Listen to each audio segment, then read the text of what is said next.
आणि गाड्या सुटल्या बघा. बिंजोरची महत्वपूर्ण गाडी पाहतोय चालू आहे. बोल उजवीला घरचा साथ बघा तिकडे सर्जा सर्जा सोबत इकडे भुंगा सोबत राहिबा. कोण होणार बिंजोरच्या गुलालाचा मानकरी. सुंदर गाड्यामध्ये सुंदर अशी लढत.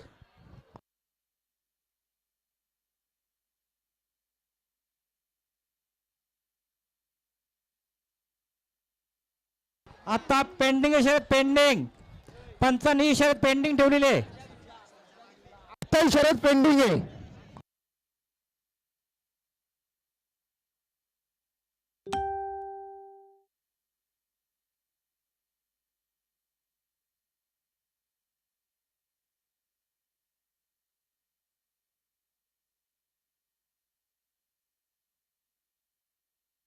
दादा या बरं.